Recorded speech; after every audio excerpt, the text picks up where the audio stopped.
مسلمانوں کی نا ایک تعداد لڑتے لڑتے لڑتے لڑتے دور چلے گئی، تاتاریوں نے قید کر لیا۔ 4 مسلمان تھے، تبلیغ کرنے گئے، جنگ کرنے گئے، جہاد کرتے کرتے کافروں سے لڑتے لڑتے تاتاری قوم میں چلے گئے، وہ قید کر لیے گئے تو سزائے موت کا حکم ہوا۔ 4 بزرگ تھے، سزائے موت کا حکم ہوا تو تاتاری بادشاہ جو تھا وہ بڑا خلاف تھا، بڑا سخت مخالف تھا مسلمانوں کے۔ اس نے کہا کہ ان کو جب پھانسی دینا نا مسلمانوں کو تو میرے سامنے دینا۔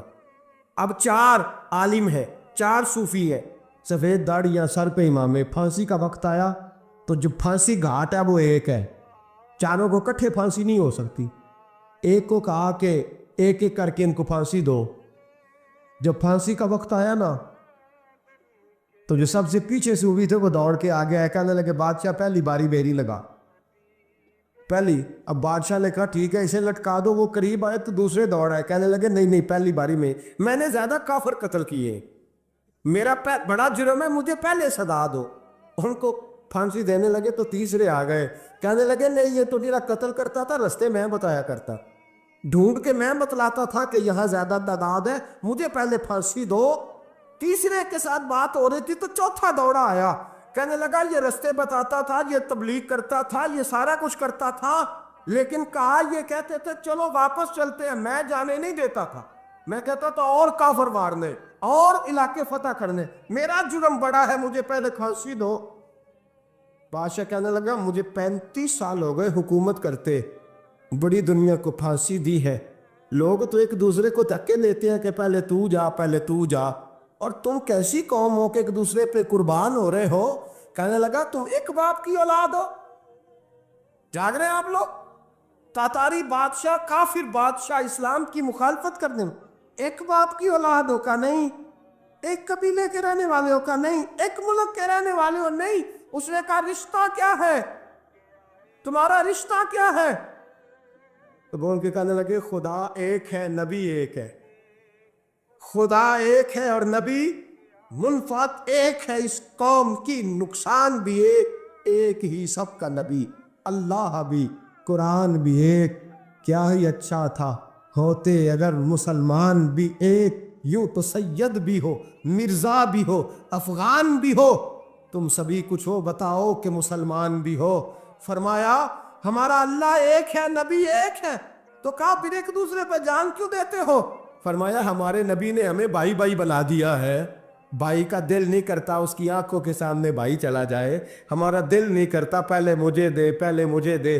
بادشاہ کہنے لگا تمہارا جذبہ مجھے متاثر کر گیا، جاؤ میں تم چاروں کو آزاد کرتا ہوں، تمہیں آزاد کرتا ہوں۔ میرے دوستو یہ رنگ تھا، دیکھیں نا، یہ اس ترتیب نظام دیکھا نا، اس فلک نے پہلی بار دیکھا، اس زمین نے پہلی بار، اور میرے حضرت صاحب فرمایا کرتے تھے زمین تڑپ کے روئی، اس نے پہلی دفعہ دیکھا۔ حضرت ابو عبیدہ بن جراح نے میدان بدر کے اندر جب جنگ کا تبل بجا، حالات بگڑے، جناب ابو عبیدہ بن جراح کہتے ہیں تاریخ نے ایک عجیب موڑ پہ مجھے لا کے کھڑا کیا۔ آپ فرماتے ہیں میرے لیے اللہ نے جو آزمائش رکھی وہ سب سے بڑی رکھی۔ فرمانے لگے جب میں میدان میں نکلا تو کافروں نے میرے سامنے جس کو لا کے کھڑا کیا وہ میرا سگا باپ تھا۔ اب فرماتے ہیں اب مشکل بن گئی، عشق تیاگ دومی ایک برابر، تے عشق دا سیک بدھیرا، اگ تے ساڑے ککھ تے کانے، تے عشق ساڑے تن میرا، تے اگ دا دارو می تے پانی، کوئی دسے ہے عشق دا دارو کیڑا، بلے شاہ تھے کچھ بھی نہیں بچدا جتھے عشق ہوراں دا ڈیرا۔ فرمانے لگے اب میرے لیے سامنے باپ، ادھر بیٹا۔ آپ فرماتے ہیں 2 رستے تھے، باپ بچاؤں یا رسول اللہ کا دین بچاؤں۔ 1 منٹ تھا فیصلہ کرنے کے لیے کہ ابا بچے گا یا دین بچے گا، کفر بچے گا یا اسلام بچے گا۔ فرماتے ہیں میں نے منٹ پورا نہیں سوچا، میں نے تلوار اٹھائی، باپ کی گردن کاٹ کے گرائی اور رسول اللہ کا دین بچا لیا۔ باپ کی گردن کٹ کے گری اور نبی پاک کا دین بچ گیا، بچا لیا رسول اللہ کا دین۔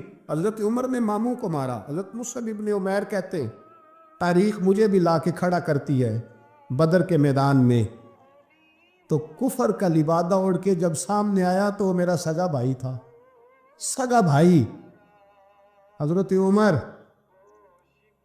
ملک شام جاتے ہیں، جب فتح ہوتے ہیں حضرت سعد بن ابی وقاص بلاتے ہیں، شام جاتے ہیں تو حضرت عمر کہتے ہیں شام آئے یار، سب سے پہلا کام یہ کر، بلال کا تو پتہ کر۔ یہاں سنا ہے بلال حبشی کا مکان بھی کہیں نیڑے نیڑے ہے، پتہ تو کر۔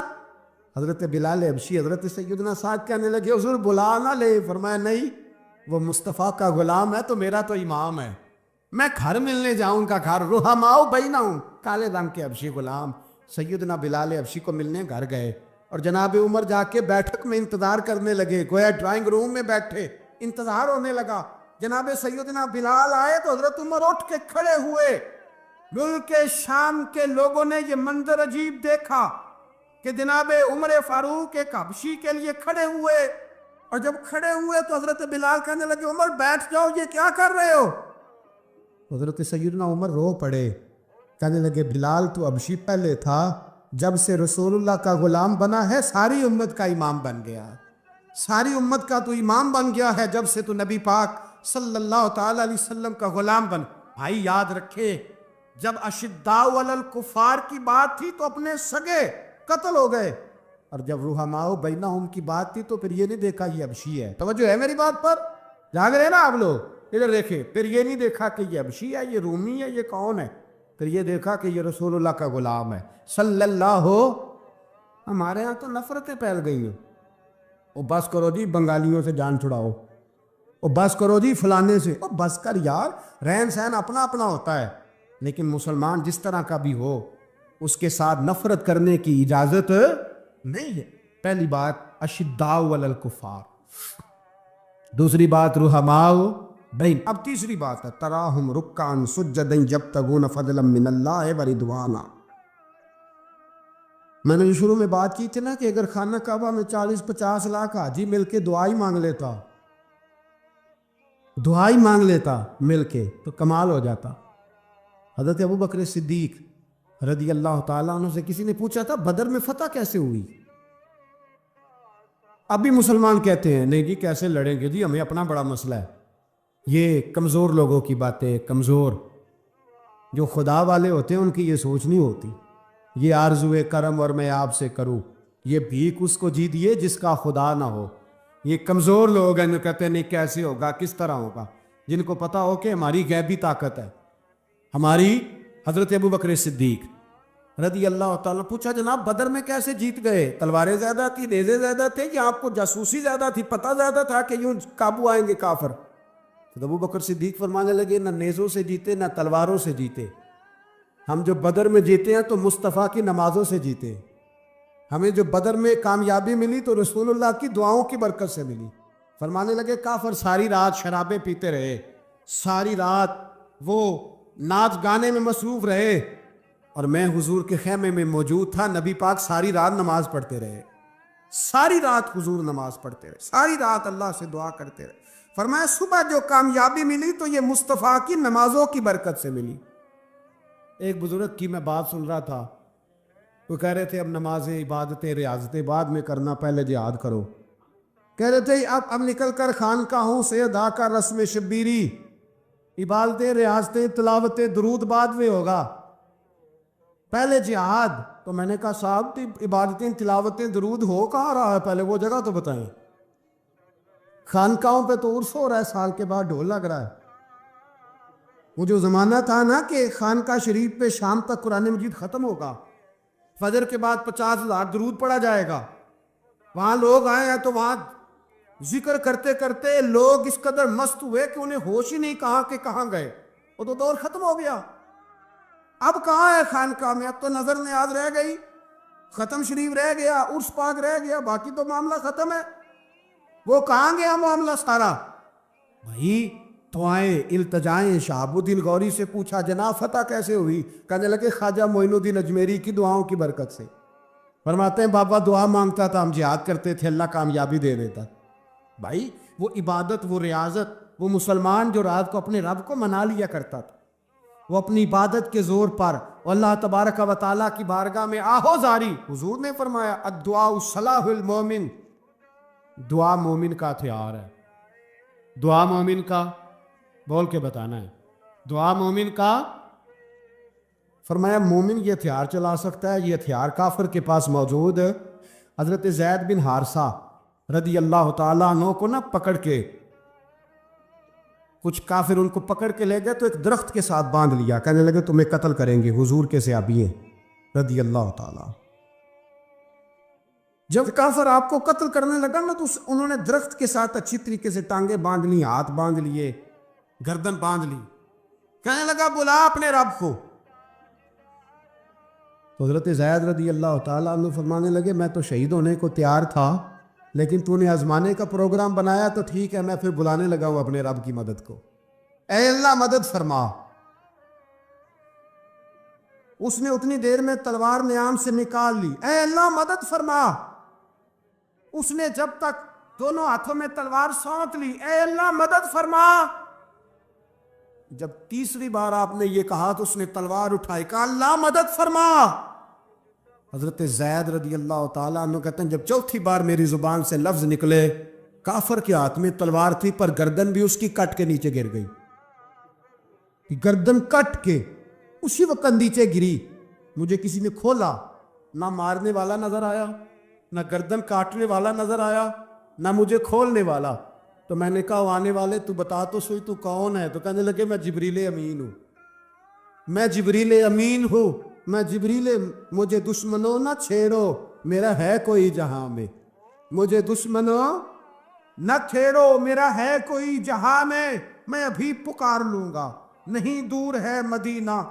کہا جب تو نے، حضرت جبریل کہنے لگے جب تو نے پہلی دفعہ کہا نا اللہ مدد فرما تو میں سدرۃ المنتہا پہ تھا، مجھے حکم ہوا جبریل دیر نہ کرنا۔ فرماتے ہیں جب دوسری دفعہ تو نے کہا نا اللہ مدد فرما تو میں 7ویں آسمان پہ تھا، اور جب تیسری دفعہ کہا مدد فرما تو میں پہلے آسمان پہ تھا، اور فرمایا جب تو نے کہا چوتھی دفعہ اللہ مدد فرما تو میں تیرے سرانے کھڑا تھا، میں تیرے سرانے۔ تو بھائی اب تو اجتماعی دعا بھی نہیں رہی ہماری، اب تو یہ والا سوتا بھی، اکبر الآبادی نے کہا تھا مصیبت میں بھی اب یاد خدا ہم کو نہیں آتی، دعا منہ سے نہ نکلی جیبوں سے عرضیاں نکلی۔ اب بھی ہم کہتے ہیں کریں گے بات، سفیر کو بلائیں گے، ہم نے کہا ہے اس کو، تو مان جائے گا وہ آپ کی بات؟ وہ بچے کاٹ رہا ہے تو اس کو گھر بلا رہا ہے۔ ابھی تک ایک اتنا سا سٹینڈ کہ ان کا جو دفتر ہے سفارت خانہ وہ بند کر دیا جائے، اتنی بھی توفیق نہیں ہوئی۔ کہتے ہیں ٹھیک ہے شور شروع ہو رہا ہے بس چپ کر دیں گے سارے، خدا را خواب غفلت سے اٹھو، بیداری حاصل کرو، اور کچھ نہیں ہو سکتا تو کھل کے دعا تو مانگو ان کے لیے دعا تو مانگو۔ اللہ بڑا کریم ہے، وہ جب مدد کرنے پہ آتا ہے تو پھر بڑے بڑے کافروں کے مقابلے میں اپنے بندوں کی مدد فرماتا ہے۔ اور میں یہ پیغام دینا چاہتا ہوں عالم کفر کو بھی، یاد رکھے رب کریم جب مدد کرنے پہ آئے تو اکیلے حضرت ابراہیم اور ایک طرف پوری ملت ہو تو اللہ اپنے خلیل کو بچا لیا کرتا ہے۔ رب کریم کی رحمت کاملہ جب فیصلہ کر لیتی ہے تو پھر نمرود جیسے سپر پاور طاقت کو رب کریم مچھر سے مروا دیا کرتا ہے۔ اللہ تبارک و تعالی، یہ تو مسلمان کا دعا والا سوتا ہے، وہ نکل کر خانقاہوں سے ادا کر رسم شبیری، یہ تو تب ہوگا جب خانقاہ کے اندر کوئی ذکر فکر عبادت ہو رہی ہو، اور جب وہاں حال ہی کوئی نہیں، وہاں تو رقص و سرور ہے، وہاں تو بس جھوٹی تعریفیں ہیں، ہر آدمی نے ایک بندہ ساتھ رکھا ہوا ہے تعریفیں کرنے کرانے والا، وہ تو معاملہ ہی اور ہو گیا ہے۔ حضرت سیدنا مولا علی شیر خدا کرم اللہ تعالیٰ وجہہ الکریم ساری زندگی کہتے رہے اللہ، علی نے میدان میں عمر گزاری ہے، اسے شہادت کی موت عطا فرما۔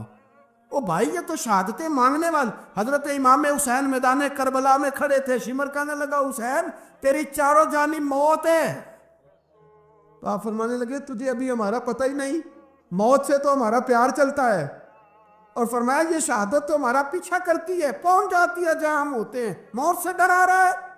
مسلمان کا مرنے کو دل نہیں کرتا، ورنہ وہ اتنی بڑی کوٹھی میں کون رہے گا؟ مرنے کو دل اس لیے نہیں کرتا کہ وہ جو 6 کروڑ 10 کروڑ ڈالر لوٹ کے رکھے ہیں، مر گئے تو کھائے گا کون؟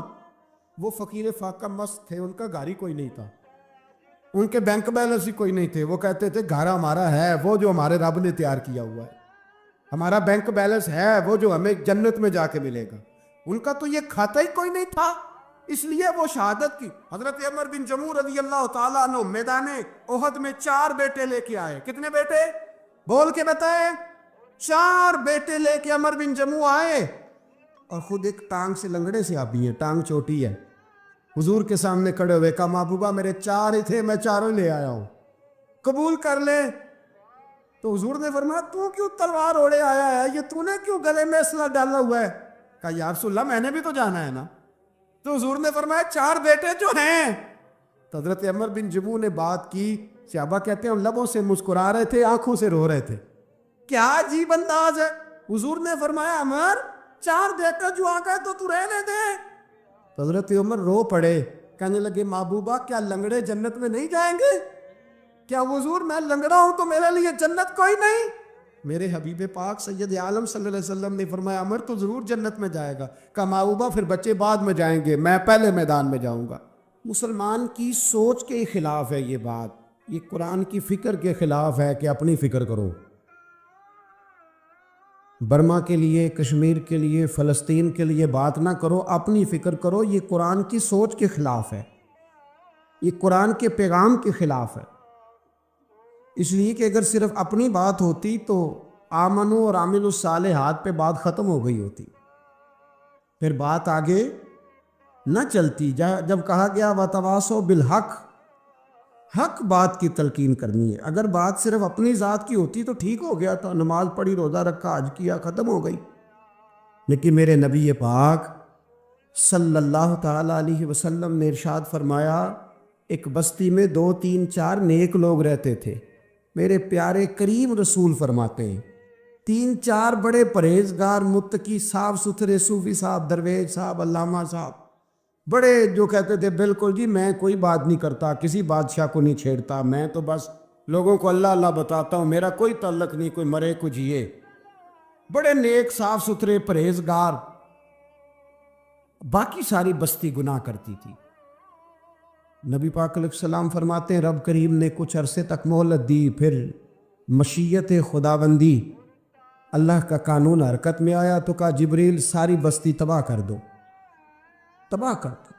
اللہ مہلت دیتا ہے, مہلت دیتا ہے. ہم لوگ سمجھتے ہیں نہیں نہیں ہماری سیاسی چالیں صحیح چل رہی ہیں, اللہ مہلت دیتا ہے. رب کریم نے فرمایا جبریل انہیں تباہ کر دو. تو حضرت جبریل امین علیہ السلام نے عرض کی مولا وہاں تو تیرے 3 4 بڑے نیک بندے بھی رہتے ہیں, بڑے پرہیزگار, سچ بولنے والے, دیانتداری والے, حاجی صاحب, نمازی صاحب, صوفی صاحب, پیر صاحب, بڑے خوبصورت, ان کا کیا کریں؟ تو میرے محبوب پاک علیہ السلام فرماتے ہیں رب کریم نے فرمایا سب سے پہلے انہیں تباہ کرنا, سب سے پہلے انہیں سب سے پہلے, اور الٹ دو بستی, پہلے ان کا نمبر لگاؤ. یا اللہ ان کی کیا غلطی ہے؟ تو غلطی سن لے, غلطی یہ ہے کہ انہوں نے 2 صفتیں پیدا کی ہیں, اگلی 2 پیدا کیوں نہیں کی؟ الا الذین آمنوا وعملوا الصالحات پہ روک کیوں گئے, آگے کیوں نہیں بڑھے؟ اللہ کریم نے فرمایا جبریل دیکھو نا, میری نافرمانی ہوتی رہی اور ان کے چہرے پر کبھی شکن تک نہیں آیا. لوگ میرا قانون توڑتے رہے, انہیں کبھی برا ہی نہیں لگا, گناہ دیکھ کر کبھی خیال ہی نہیں آیا بدلنے کا. میرے بھائی امت مسلمہ اپنے لیے تو آئی نہیں دنیا میں, نبی پاک کی اس لیے تھوڑے آئے تھے کہ پیسے کمائیں, دنیا داری کریں, جھوٹ سچ ماریں اور رخصت ہو جائیں, بچے پیدا کریں. یہ کام تو ہندو, سکھ, بدھ مت سارے کر رہے ہیں, تو فقط اس کام کے لیے تھوڑی آیا ہے. کنتم خیر امت اخرجت للناس, اللہ فرماتے ہیں میرے محبوب کے غلاموں تم بہترین امت ہو, میں نے تمہیں امتوں کے بھلے کے لیے پیدا فرمایا ہے, تمہیں لوگوں کی امامت کے لیے دنیا میں بھیجا ہے. اے نوجوان مسلم کبھی یہ تدبر بھی کیا تو نے, وہ کون سا گردو ہے جس کا ہے تو ایک ٹوٹا ہوا تارا؟ تو نے کبھی سوچا ہے تو کیا ہے, پتہ ہے تجھے؟ روزی کماؤ, روٹی کماؤ, اور اب تو بہت سارے لوگ جھوٹ کی دنیا میں زندہ ہیں, جھوٹ بولتے ہیں اپنے آپ کے ساتھ بھی, دائیں بائیں فراڈ کر رہے ہیں اپنی ذات کے ساتھ, خول بنا لیا اس میں بند ہو گئے, باہر ہی نہیں نکلی. اپنے ملک کی سوچو, اپنی بات کرو. علامہ اقبال نے پتہ کیا کہا تھا؟ اقبال نے, یہ سنو جو لوگ کہتے ہیں پہلے پاکستان, برما کے مسلمان, بعد میں کشمیر کے مسلمان, پہلے سنو اقبال کیا کہتے ہیں. اقبال کہنے لگے ان تازہ خداؤں میں بڑا سب سے وطن ہے, ان تازہ خداؤں میں بڑا کون؟ وطن کی محبت ایمان کا حصہ ہے، اس میں شک نہیں، لیکن اگر اسلام سے پہلے وطن آ گیا تو اقبال کہتے ہیں ان تازہ خداؤں میں بڑا سب سے وطن ہے، اور جو پیرہن اس کا ہے وہ مذہب کا کفن ہے۔ فرماتے ہیں جو وطن اوڑھ لیتا ہے اس نے اپنے مذہب کو دفن کر دیا۔ سب سے پہلے پاکستان نہیں، سب سے پہلے رسول اللہ کا دین ہے، سب سے پہلے قرآن ہے، سب سے پہلے نبی پاک کا فرمان ہے، سب سے پہلے امت مسلمہ ہے۔ ان تازہ خداؤں میں بڑا سب سے وطن ہے، جو پیرہن اس کا ہے وہ مذہب کا کفن ہے۔ اور اقبال کہنے لگے قوم مذہب سے ہے، مذہب جو نہیں تم بھی نہیں۔ قوم مذہب سے ہے، مذہب جو نہیں، کوئی نہیں سمجھ آ رہی ہے آپ کو میری بات؟ قوم کس سے ہے؟ پاکستانی ہونے سے، پنجابی ہونے سے، سندھی بلوچی پٹھان ہونے سے؟ نہ، قوم مذہب سے ہے، اور مذہب جو نہیں تم بھی نہیں۔ یہ کیسے ہو سکتا ہے کہ مذہب نہ ہو اور بندہ زندہ رہے؟ یہ کیسے ہو سکتا ہے بھائی؟ کافر نے اصل میں جاگ ہی نہیں رہا، میں جاگتا ہی نہیں، میں جیب کی سوچتا ہوں، مسجد کی سوچتا ہوں، خانقاہ کی سوچتا ہوں، مدرسے کی سوچتا ہوں، دکان کی، سارا دن تو اس چکر میں لگا رہتا ہوں لوگوں کو ثابت کرنے میں کہ میں صحیح ہوں باقی غلط ہے۔ میں تو اپنی ذات کے خول سے اٹھ ہی نہیں رہا، اور مجھے یہ اندازہ ہی نہیں کہ لیبیا سارا کٹ گیا، مصر کے ٹکڑے ٹکڑے ہو گئے، مجھے پتہ ہی نہیں کہ شام، جس کے بارے میں میرے نبی پاک علیہ السلام نے فرمایا مکے اور مدینے کے بعد اللہ نے سب سے زیادہ برکت ملک شام میں رکھی ہے، اور حضور نے فرمایا جس نے ہجرت کرنی ہو وہ شام جائے۔ اتنا اعلیٰ ملک سارا کٹ گیا، 4,000 لوگ ایک ایک دن میں قتل ہو گئے، پر میرا گھر آباد ہے نا، کوئی حرج نہیں، وہ کٹتے ہیں تو وہ دور ہیں، کٹتے رہیں۔ فلسطین میں ہمارے یہاں معراج کی محفلیں بڑی جم کے ہوتی ہیں، سارے لوگ پڑھتے ہیں سبحان الذی اسریٰ بعبدہ لیلا من المسجد الحرام الی المسجد الاقصی۔ انہیں پوچھو روز قرآن مجید میں مسجد اقصی کا نام لینے والوں، تو مسجد اقصی کہتے ہو تو تمہیں اللہ کتنی نیکیاں عطا کرتا ہے، بتاؤ تو صحیح مسجد اقصی کدھر ہے؟ اور اب تو میری طرح کے مولوی آدھی حدیث سناتے ہیں، کہتے ہیں مسجد نبی میں ایک نماز پڑھو تو 50,000 کا ثواب، حرم شریف میں پڑھو تو 1,00,000 کا ثواب۔ مولانا حدیث یہاں سے شروع نہیں ہوتی، کھولو تو صحیح کنز المال، پڑھو مسند امام احمد بن حنبل، حدیث تو یہاں سے شروع ہوتی ہے۔ میرے نبی پاک نے فرمایا مسجد اقصی میں جس نے ایک نماز پڑھی 25,000 کا ثواب، اور میری مسجد میں جس نے ایک نماز پڑھی 50,000 کا ثواب، اور اللہ کے گھر بیت اللہ جس نے پڑھی 1,00,000 کا ثواب۔ مسجد اقصی کا تو ذکر ہی چھوڑ گیا ہے، کیوں؟ وہ مسجد جس کی طرف منہ کر کے 15 سال میرے نبی پاک نے نماز ادا کی، کس نے؟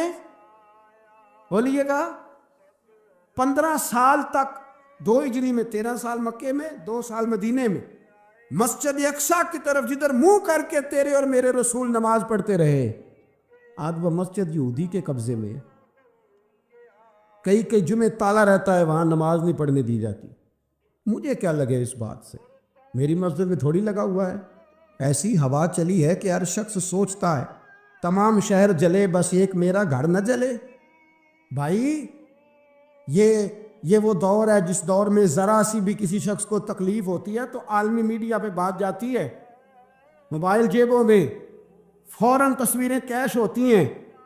میں اور آپ، ہمارا اس قوم سے تعلق ہے جس قوم کے بچے کٹ گئے، ذبح ہو گئے، عورتوں کے پستان کاٹ کے برما کے بدھوں نے ان کے کباب بنا کے کھا لیے، چھوٹے چھوٹے بچوں کی لاشیں انہوں نے لٹکا ڈالی، اور یہاں میں حکومت کی کیا بات کروں، یہاں کسی سیاستدان کو مکھی کاٹ جائے تو ہمارے پھٹے آباد ہو جاتے ہیں بحث کرنے کے لیے۔ ہمارے اپنے لوگ، عام آدمی نہیں بات کرتا، عام آدمی نہیں نکلتا، عام شخص کو فکر ختم ہو گئی۔ میری بھائی سب سے بڑھ کر بہترین مسجد کے خطیب امام حسین تھے۔ مسجد نبی سے بڑی بھی کوئی مسجد ہوگی جس ممبر پر رسول پاک بیٹھ کے خطبہ دیا کرتے تھے، اور میرے مصطفیٰ کے آستانے سے بڑا بھی کوئی آستانہ ہوگا جس کی سجادگی امام حسین کے پاس تھی۔ کہتے ہیں ہمارا کیا تعلق، ہمیں کیا لگے، جو مرضی ہوتا پھرے۔ امام علی مقام آرام سے مسجد نبی میں بیٹھے تھے، زمانہ پوری دنیا سے جاتا تھا، ہاتھ چومتا تھا، قدموں میں بیٹھتا تھا۔ اتنے بڑی عظمت والی بھی کوئی شخصیت ہوگی جس کے رگوں میں رسول اللہ کا خون دوڑتا ہے، جسے حضور اپنی زبان مبارک اس طرح وہ چوسا کرتے تھے جیسے عرب کے لوگ پیاس کے عالم میں کھجور چوسا کرتے تھے۔ اتنا بڑا بھی کچھ شخص تھا، لیکن جب دین پہ کڑا وقت آیا تو حسین نے مسجد کی خطابت نہیں بچائی، آستانہ نہیں بچایا۔ امام علی مقام نے کہا کوفہ لٹتا ہے تو لٹتا رہے، دمشق میں فساد ہوتا ہے تو ہوتا رہے، وہ ملک شام کی بچیاں رو رہی ہیں تو روتی رہیں کہ ہم پہ یزید قابض ہو گیا، میری مسجد آباد ہے، کافی ہے نا۔ امام حسین نکلے اور نکل کے کہنے لگے جنت البقیع والی جگہ پہ کھڑے ہو کہ یا رسول اللہ میں جا رہا ہوں اور آپ کے لیے جا رہا ہوں، اس لیے کہ مجھے اس شام کو بچانا ہے جس شام میں رسول اللہ کا کلمہ پڑھنے والے لوگ بستے ہیں، مجھے کوفہ، دمشق، مصر کے لوگوں کو بچانا ہے۔ نانا تیرے کرم کے خزینے کی خیر ہو، میں جا رہا ہوں تیرے مدینے کی خیر ہو۔ نکل کھڑے ہوئے امام علی مقام، میدان میں نکلے، کس کے خلاف؟ کون تھا یزید؟ مسلمان تھا۔ اس وقت تک تو سب نے مسلمان لکھا ہے، جس نے کافر کہا شہادت امام حسین کے بعد کہا۔ جرم کیا تھا؟ میری گردن جھک جاتی ہے جب میں یہ بات کرتا ہوں، ایمانداری سے کہہ رہا ہوں، جوش خطابت نہیں، میری گردن جھکتی ہے جب میں یہ لفظ ادا کرتا ہوں۔ امام علی مقام اس شخص کے خلاف نکلے، سارے خطبے امام حسین کے پڑھ کے دیکھو۔ امام حسین نے فرمایا یزید شرابی ہے۔ شرابی مسلمانوں کا حکمران ہو سکتا؟ آپ نہ بولیں بے شک، پر بات تو سچی ہے نا۔ امام حسین نے فرمایا شرابی کو ووٹ دیا جا سکتا؟ فرمایا رنڈیوں کا ناچ دیکھتا ہے جو مجرے دیکھے، جو رنڈیوں کے ناچ دیکھے وہ مسلمانوں کا حکمران ہو سکتا؟ امام حسین میدان میں نکلے اور 18 سال کے علی اکبر سے لے کر 6 مہینے کا علی اصغر دے دیا، لیکن شرابی کو برداشت، بے حیا کو برداشت تو میں کیسے کرتے؟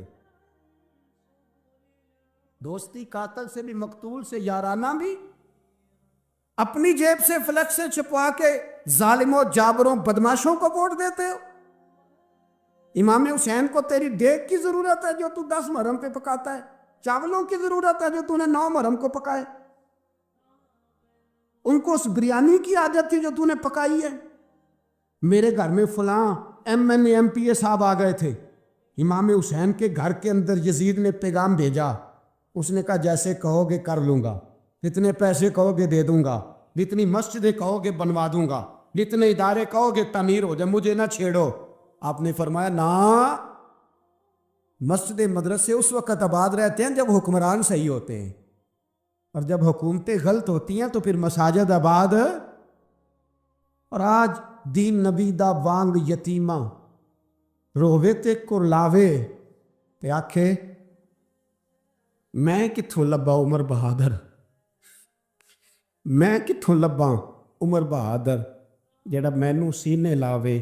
امام راضی کہتے ہیں کہ سیدہ فاطمہ الزہرا رضی اللہ تعالی عنہ کے دونوں شہزادے حسنین کریمین بیمار ہو گئے تو سیدہ نے منت مانگی کہ بچوں کو شفا ہوگی تو 3 روزے رکھوں گی۔ شفا ہو گئی، روزے بھی رکھ لیے۔ اور جب مولا علی شیر خدا روزہ رکھنے کے لیے بیدار ہوئے، سیدہ فاطمہ الزہرا بیدار ہوئی تو امام حسن اور حسین بھی اٹھ گئے، 7-8 سال کی عمر، اماں جی ہم نے بھی رکھنا ہے۔ صبح کھجور اور دودھ سے روزہ رکھ لیا گیا۔ این افطاری کے وقت مولا علی کہتے ہیں فاقے چل رہے تھے، کہیں سے میں جون لایا تھوڑے سے، سیدہ فاطمہ الزہرا نے پیس کر روٹیاں پکائیں۔ وہ وقت جو بڑا مشکل ہوتا ہے افطار کا، کہتے ہیں اس وقت جب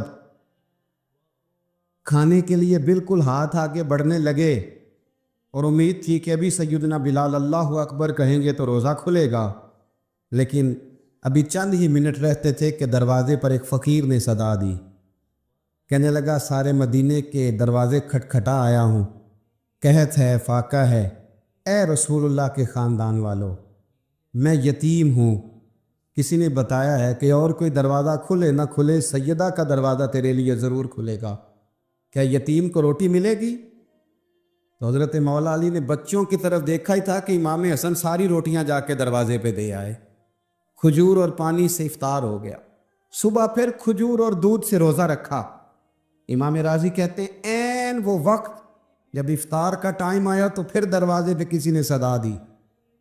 کہا رسول اللہ کے خاندان والوں میں مسکین ہوں, رات سے روٹی کھائی ہے, نہ صبح کھا سکا نہ دوپہر. کسی نے بتایا ہے کہ اس دروازے سے خالی کوئی نہیں جاتا. امام حسن نے پھر سارا لنگر اٹھایا اور پھر جا کے دے دیا.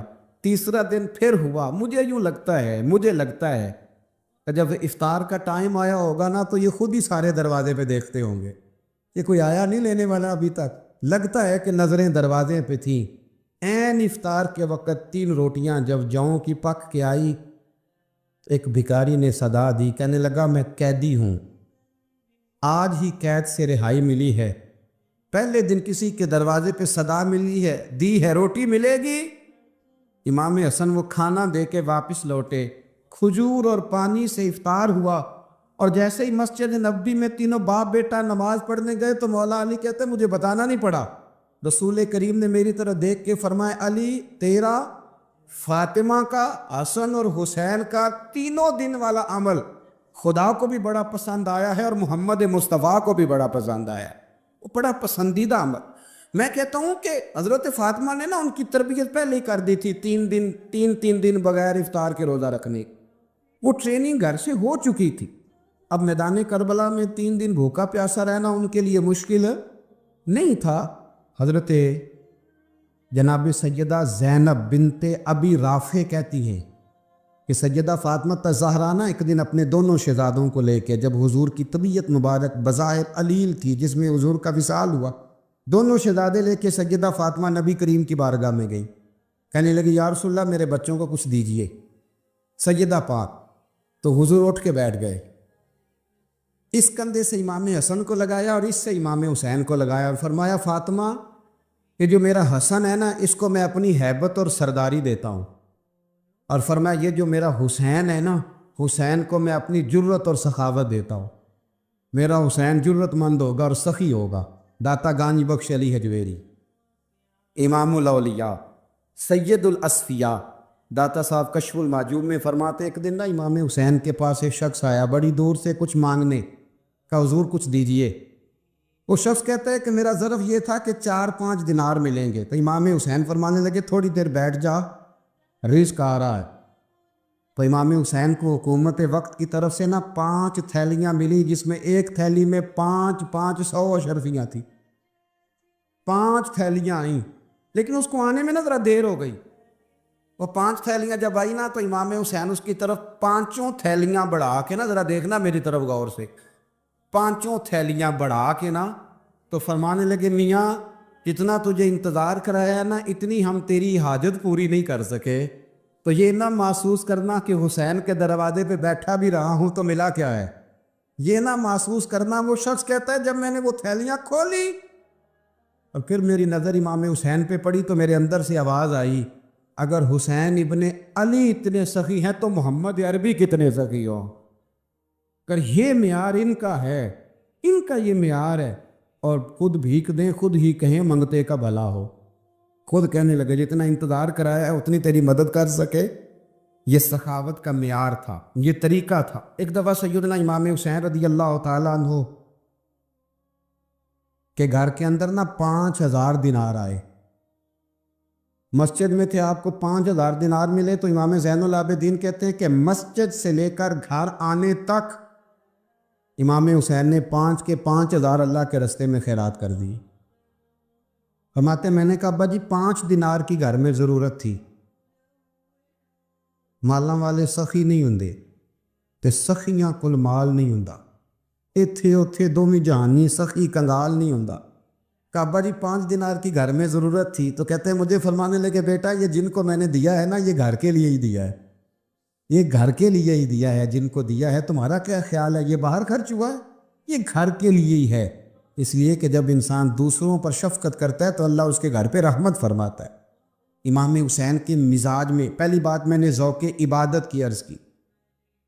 دوسری بات عرض کر رہا ہوں کہ صحابہ حضرت اسامہ بن زید بڑے پیارے ہیں میرے نبی کریم کے, بڑے پیارے.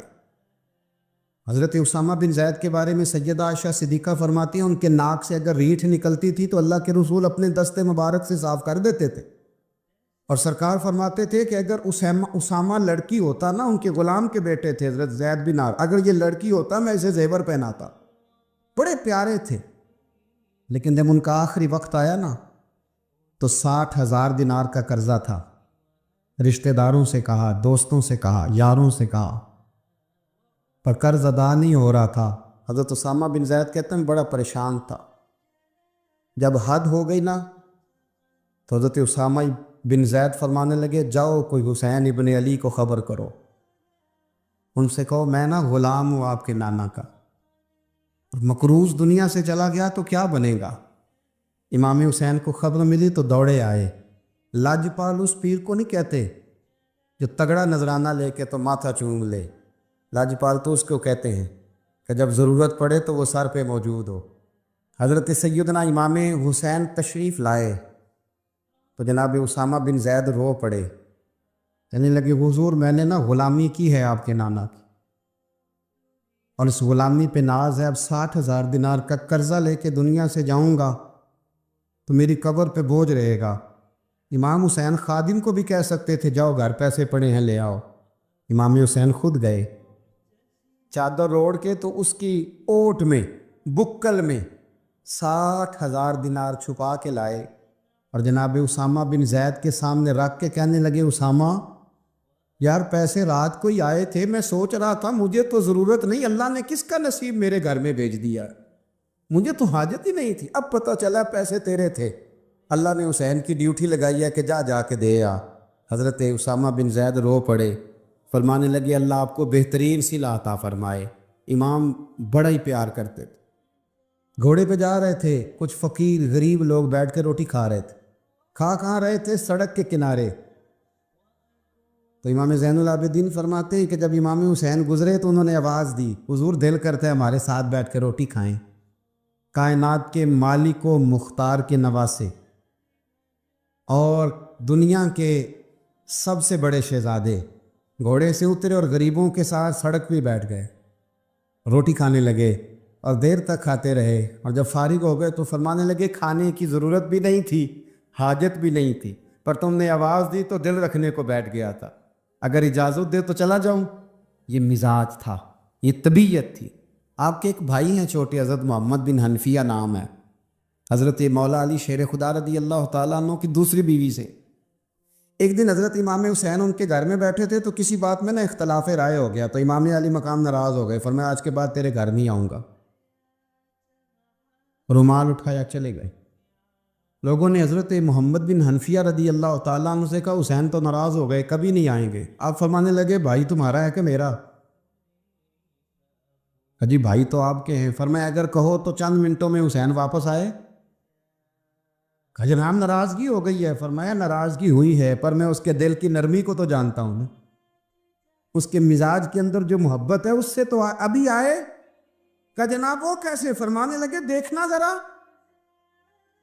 تو امام حسین نے خط لکھا، حضرت محمد بن حنفیہ نے رکا لکھا، کہنے لگے حسین میرے باپ کا نام بھی علی ہے اور آپ کے باپ کا نام بھی علی ہے، پر ایک فضیلت ایسی ہے جس میں میں آپ کا مقابلہ نہیں کر سکتا، وہ یہ ہے کہ آپ سیدہ فاطمہ الزہرا کے لال ہیں، آپ محمد مصطفیٰ علیہ السلام کے نواسے ہیں۔ کہنے لگے بھائی جان آپ نے نانا جان کی وہ حدیث تو سنی ہوگی کہ دو لوگ ناراض ہو جائیں تو جو صلح پہلے کرے جنت میں پہلے جائے گا۔ فرمانے لگے دل میرا کر رہا تھا کہ پہلے صلح کر لوں، لیکن پھر بڑے بھائی کو پشت کروں گا جنت میں جاتے ہوئے، یہ بھی تو بے ادبی ہے نا۔ اب خط میں نے لکھ دیا ہے، آپ کا جو ارادہ ہو۔ امام حسین نے خط پڑھا تو آنکھوں میں آنسو آ گئے، پھر سے رومال اٹھایا۔ بچے پوچھنے لگے کہاں جا رہے ہیں؟ کہا آپ بھائی کے گھر جا رہا۔ کہا آپ تو ناراض تھے۔ فرمایا تھا ناراض، پر ہے تو میرا بھائی نا، ہو گئی بات ختم۔ بڑی دل میں نرمی، طبیعت میں سوز، لہجے میں گداز۔ حضرت امیر معاویہ رضی اللہ تعالیٰ عنہ نے ایک شخص کو بھیجا مدینہ منورہ شان سے، تو اس نے کہا میں نے امام حسین سے ملنا ہے، تعارف کیا ہے؟ جناب امیر معاویہ فرمانے لگے مسجد نبوی میں جانا جس کے گرد لوگ سب سے زیادہ ادب سے بیٹھے ہوں اور جس کی باتیں سب سے زیادہ میٹھی ہوں، اور جس کی نظریں سب سے زیادہ جھکی ہوں اور جس کے چہرے پر تمہیں سب سے زیادہ وقار نظر آئے وہی علی کے بیٹے حسین ہوں گے. جو سب سے زیادہ تمہیں وہاں ماحول کے اندر جو شخص نظر آئے پوچھنے کی ضرورت نہیں پڑے گی. وہ شخص کہتا میں مدینے آیا تو میں نے واقعی ایک شخص کو دیکھا کہ شہد کے گرد مکھیوں کا اتنا ہجوم نہیں ہوتا جتنا امام حسین کے گرد رسول اللہ کے غلاموں کا ہجوم تھا. لیکن نظریں جھکی ہوئی، باتیں میٹھی، لہجہ گداز گداز، لفظوں میں رانائی. اور لوگ کئی باتیں پوچھتے تو علی کے صاحبزادے ایک آدھ جملہ بولتے تو لگتا یہ کہ وہ جملہ سیدھا دل میں اترتا چلا جاتا ہے. امام علی مقام کے کردار میں کچھ باتیں بڑی زیادہ تھیں، بہت زیادہ تھیں، بڑا حسن تھا. ایک بات تو یہ تھی امام حسین رضی اللہ تعالیٰ عنہ کا علم و فضل بڑا کمال کا تھا. ایک دفعہ صحابہ میں مسئلہ بن گیا کہ بچہ پیدا ہوتا ہے تو اس کا وظیفہ کیسے لگانا ہے. امام حسین کا علم و فضل بتا رہا ہوں، علم و فضل. تو بات بڑی پیچیدہ ہو گئی. حضرت عبداللہ ابن زبیر کے پاس لوگ آئے، کہنے لگے کہ آپ بڑے صاحب علم و فضل ہیں، آپ نے حضور علیہ الصلوۃ والسلام کے ساتھ وقت گزارا ہے، تو مسئلے کو حل کریں کہ بچہ پیدا ہونے کے بعد حکومت اگر وظیفہ لگائے گی تو کب لگائے گی. جب بحث طول پکڑ گئی، مسئلہ حل نہیں ہوتا تھا، تو حضرت عبداللہ ابن زبیر کہنے لگے ہم سے نہیں حل ہوگا. ایک بندہ ہے جس کے سینے میں رسول اللہ صلی اللہ تعالیٰ علیہ وسلم کے نور نبوت کا فیضان ہے، وہ یہ مسئلہ حل کریں گے. تو کہا وہ کون سے؟ آپ فرمانے لگے جب ہم سے مسائل حل نہیں ہوتے تو ہم ان کے علم سے فائدہ اٹھاتے ہیں. کہا کون ہے؟ کہا جناب امام حسین.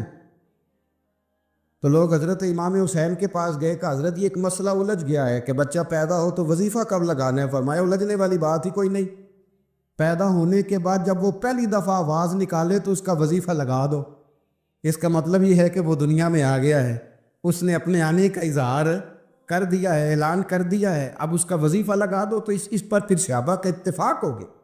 امام حسین کے علم سے، فضل سے لوگ فیض اٹھاتے تھے. حضرت سیدنا امام حسین کی شہادت کے بعد حضرت عبداللہ ابن زبیر رضی اللہ تعالیٰ عنہ نے قاتلان حسین سے خطاب کیا اور فرمانے لگے اللہ کی قسم تم نے اس شخص کو شہید کیا ہے جو راتوں کو لمبے لمبے قیام کرتا تھا، اور تم نے اس شخص کو شہید کیا ہے جس سے میں دن میں جب بھی ملتا تھا تو وہ روزے سے ہوتا تھا. تم نے اس شخص کو شہید کیا جو قائم اللیل تھا، صائم الدہر تھا.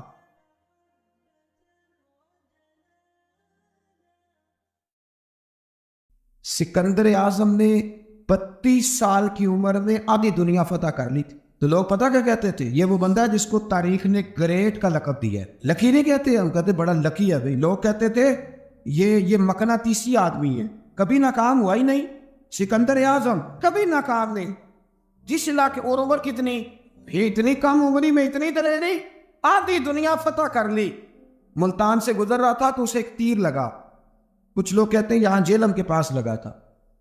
ایک تیر لگا اسے. اس نے کہا بندہ تلاش کرو، کسی کی اتنی جرت کہ سکندر اعظم کو تیر مارا ہے، تلاش کرو. جب ڈھونڈنے لگے تو بندہ نہ ملا.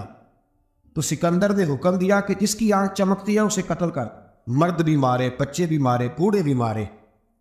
تو لا کے لوگ کہنے لگے انسان کوئی نہیں بچا. کہنے لگا میں نے تمہیں کہا تھا جس کی آنکھ چمکتی ہے قتل کرو. بلیاں بھی قتل کرو. ہو سکتا ہے کسی بلی نے منہ میں رکھ کے پھینکا ہو. کتے بھی مار دو، کبوتر بھی مار دو. ہر چمکتی والی آنکھ اس نے بند کر دی. یونان کے قریب ایک بستی کا رہنے والا سکندر عراق کے شہر بابل میں تھا. ملیریا بخار ہوا. کیا کہتے ہیں ہم، چند ٹکیوں کی مار ہے، دوائی کھا لو ٹھیک ہو جائے گا. ملیریا بخار ہوا. 32 سال. کچھ لوگوں نے کہا نہیں 2 مہینے کم، 33 سال عمر ہو چکی تھی. تو سکندر اعظم زمین پہ بیٹھا ہے، ایڑیاں رگڑ رہا ہے. موت کا جھٹکا لگا. موت کا ہوئے نامور بے نشاں کیسے کیسے، زمین کھا گئی. نوجوان کیسے کیسے، جگہ جی لگانے کی دنیا نہیں ہے، یہ عبرت کی جا ہے، کوئی تماشا نہیں ہے. ایڑیاں رگڑ رہا ہے. 2 ہفتے کا سفر رہ گیا تھا گھر پہنچنے کا. تو سکندر ایک صوبے کا، ایک ملک کا، ایک چھوٹے سے علاقے کا سربراہ نہیں. سکندر آدھی دنیا فتح کرنے والا. پلیٹ میں رکھ کے کسی نے حکومت نہیں دی، خود محنت کر کے فتح کی. لیکن سکندر ایڑیاں رگڑتا ہے, زور زور سے زمین پہ مارتا ہے اور کہتا ہے کوئی ہے جو مجھ سے میری ساری سلطنت لے لے اور مجھے صرف 2 ہفتے کی زندگی دے دے. میں پردیس میں نہیں مرنا چاہتا, گھر مرنا چاہتا. کوئی مجھے 2 ہفتے کی زندگی, 2 ہفتے, کوئی 2 ہفتے. مٹی دے تو مٹی رہنا ایویں کا دی بلے بلے. اج مٹی دے اتے بندے آتے, کل مٹی دے تھلے کا کوئی مجھے مہلت لے دے. لیکن رب کا قانون ہے, جب وقت آ جاتا ہے پھر مہلت. میرے بھائی اپنی زندگی نہ عاجزی میں, جھوک کے, سادگی میں, کونے میں دنیا کی پروٹوکول ختم ہو گئے. اصل پروٹوکول وہ ہے جو اللہ قیامت کے دن عطا فرمائے. میرے نبی پاک نے فرمایا امیر جو ہوں گے, امیر وہ چونٹیوں کی شکل میں ہوں گے اور غریب اپنے پیروں کے نیچے انہیں مسل کے چلے جائیں. یہ وہ والے امیر جو تکبر کرتے تھے, ورنہ تو امیر حضرت عثمان غنی بھی ہیں, حضرت عبد الرحمن ابن عوف بھی ہیں, حضرت سلمان علیہ السلام. جو امیر تکبر کرے, اکڑ جائے, اگر امیر ہو عاجزی اختیار کرے تو پھر تو اللہ اسے جنت بھی عطا فرماتا ہے. تو میرے بھائی اپنے آپ کو سمیٹیں. ہم جانے کے لیے جن کی عمریں میری طرح 40 سال کی طرف سفر کر رہی ہیں نا, وہ آدھی زندگی جی چکے ہیں, باقی آدھی پتہ نہیں ہے. لوگ اتنا لمبا یاد نہیں رکھتے. حضرت مولا علی قبرستان گئے تو قبر والوں سے کہنے لگے قبر والوں تمہارا کیا حال ہے؟ تو ایک مردہ قبر کے اندر سے بول کے کہنے لگا علی کفن پھٹ گیا ہے, ہڈیاں چور چور ہے, مال تو پتہ نہیں کہاں رہ گیا پر حساب دینا پڑ رہا ہے. آپ بتائیے پیچھے ہمارے گھر والوں کا کیا حال ہے؟ تو حضرت علی فرمانے لگے جہاں تم بیٹھتے تھے وہاں کوئی اور بیٹھنے لگ گیا ہے. تمہاری بیویوں نے نئے نکاح کر لیے, تمہارے دوستوں نے نئے دوست بنا لیے, اب تو لوگ تمہیں یاد بھی نہیں کرتے, اب تو تمہارا ذکر ہی کوئی نہیں کرتا, اب تو ختم ہو گیا تمہارا تذکرہ بھی. کوئی تذکرہ اسی کا رہے گا جس نے رب کو یاد کیا اور پھر رب نے اس کا چرچا کیا, اس کا تذکرہ رہے. اپنے آپ کو ایک موقع پر بھی کبھی متکبر نہ ہونے. عاجزی حسن ہے زندگی کا. خزانہ آئے تو قارون نہ بنے, محل بنائے تو شداد نہ بنے. اگر اللہ تعالیٰ دولت دے تو کبھی بھی اپنے آپ کو نمرود اور فرعون نہ بننے دے. اقتدار ملے تو کبھی بھی اپنے آپ کو ہلاکو خواہ اور چنگیز خواہ نہ بناؤ. اور اگر نمازی بنو تو وہ والے نمازی بنو جو نمازی بھی ہوتا ہے. حضرت عمر فاروق کو کسی نے عید والے دن دیکھا تو عمر رو رہے تھے, چھوٹی عید والے دن. ہمارے ہاں تو لوگوں نے ڈیک تیار کر کے رکھ لی ہیں, تیاری ہو گئی ہے. چاند رات کو جو نیکیاں کمائی ہیں وہ ساری شیطان کے حوالے کریں گے معاذن اللہ بادشاہ. اس کو کہیں گے لے جا, ہم نے کمائی ہیں تیرے لیے. فوراً پہلی رات ہی ادھر اعلان ہوا نہیں, ادھر تماشے لگے نہیں معاذن. حضرت عمر عید والے دن رو رہے تھے. کسی نے کہا عمر یہ خوشی کا دن ہے آپ رو رہے ہیں؟ تو فرمانے لگے خوش تو وہ ہونا جس کو یقین ہے کہ اس کا نماز روزہ قبول ہو گیا. مجھے تو ابھی پتہ ہی نہیں میرا قبول ہوا ہے کہ واپس کر دیا جائے گا. جاؤ مجھے کچھ خبری سناؤ آ کے کہ میرا قبول ہوا. وہ تو بے نیاز ہے, وہ تو دل کرے تو کہے جا اٹھا کے لے جا, تیرا مجھے پسند ہی نہیں. عاجزی میں رہے, انکساری میں رہے, عمل کر کے روئے, کہے مولا تیرے قابل تو نہیں پر تو مہربانی فرما, اسے قبول فرما. حضرت سلطان باہو رحمۃ اللہ تعالیٰ علیہ کے ایک خادم ہوئے, ان کا اصل نام امیر بابا لکھا ہے بعض جگہوں پہ, لیکن ان کو کدن میاں, کڈن میاں, بڈھے میاں کئی ناموں سے یاد کیا جاتا ہے. بڑے درویش صاحب حضوری آدمی تھے. اکثر لوگ دم درود کرانے آتے تھے ان کے پاس. بزرگوں کے پاس لوگ آتے ہیں, اللہ کے بندے دعا کرتے ہیں تو اللہ خیر فرما دیتا ہے. آج کل کا زمانہ نہیں, اب تو دکانداری ہے نا, ٹوکن چلتے ہیں, تو اللہ تعالیٰ خیر کرے. حالات بڑے عجیب و غریب ہے. تو ان کے پاس لوگ آیا کرتے تھے دم کرانے. انہوں نے نا دور ایک برتن رکھا ہوا تھا, تو کوئی آدمی آتا تو تھوڑا سا اس میں نذرانہ ڈالتا, تو کہتا حضرت جی میرا یہ کام ہے, یہ کر دیں. وہ خلیفہ تھے حضرت سلطان باہو. وہ گردن چکاتے, تھوڑی دیر کے بعد سر اٹھاتے, کہتے تیرا کام ہو جائے گا. صحیح مسلم کی حدیث ہے, نبی پاک نے فرمایا رب اشغاز اکبر لو اقسم علی اللہ لا ابرا. اللہ کے کچھ بندے ایسے ہیں جو اللہ کو قسم بھی دے تو اللہ ان کی قسم پوری کر دیتا ہے.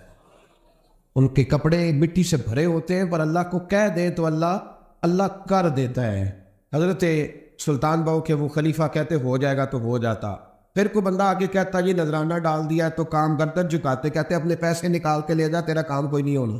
ایک دفعہ کچھ سید زادیاں آ گئیں, انہوں نے آ کے نا اس زمانے میں 100 روپیہ سمجھ لے کہ آج کل 1,00,000 روپیہ بابا جی کے نذرانے والے گلے میں ڈالا اور آ کے کہا کہ بابا ہمارے نا ایک بچے کو سزائے موت ہو گئی اور حلفاً بتاتے ہیں کہ ناجائز پھانسی کا حکم ہوا ہے، تو تیری رب رسول کی بارگاہ تک رسائی ہے، مہربانی کا، سیدوں کا بچہ ہے، مہربانی کا۔ بابا جی نے گردن جھکائی اور کہا اپنا 100 روپیہ نکال کے لے جاؤ، مشکل ہے بچہ بچے تو، میں کچھ نہیں کر سکتا۔ سید آدمیاں تھی، روتی ہوئی لوٹ گئیں، بچے کی نانی زندہ تھی، ان کو جا کے بتایا تو وہ رونے لگ گئیں، کہنے لگی تمہیں بات نہیں کرنی آئی، اللہ کے بندے بڑے نرم دل ہوتے، تمہیں منانا نہیں آیا، ورنہ یہ ہو سکتا تھا۔ میں جاتی ہوں، وہ آئی 100 روپیہ ڈالا اور بابا جی امیر صاحب کے پاس بیٹھ کے کہنے لگی بابا بات یہ ہے کہ ہم سید ہے سارا ہمارے ہی گھرانے کا، پر چلو آج تک رسائی تیری ہے، آج کل تیرے تعلقات مضبوط ہے تو مہربانی کر، کوئی غلط بات نہیں، بچے کو پھانسی غلط ہو رہی، مہربانی کر۔ بابا کہنے لگا اماں میرے بس میں نہیں، میں بھی تو اللہ کا کمزور بندہ ہوں نا، مالک کا کمزور بندہ ہوں، وہ ضروری نہیں، دعا پہ فضل ہوتا ہے، اگر اس کی مشیت ہو تو پھر بندہ کیا کر سکتا ہے۔ تو اماں یہ کام نہیں ہو سکتا، تو اماں رونے لگ گئی، کہنے لگی کوئی نہیں، میں قیامت کے دن حضور کی بارگاہ میں تیری شکایت کروں گی، میں کہوں گی کہ میں نے بتایا تھا میں سید ہوں، اس نے توجہ ہی نہیں کی، میرا کوئی خیال ہی نہیں کیا۔ بابا صاحب فرمانے لگے اماں پیسے نہ نکالنا، جا تیرا کام ہو جائے گا، جا تو ہو گیا تیرا مسئلہ ہو جائے گا۔ وہ آپ پیسے رکھتے تھے تو سال کے بعد 6 مہینے کے بعد جا کے حضرت سلطان باؤ کو دے کے آیا کر، وہ وہاں لنگر میں یا کسی جگہ خرچ کرتے۔ جس دن اس بچے کی پھانسی کا وقت تھا نا تو وہ بابا جی حضرت سلطان باؤ کے پاس چلے گئے۔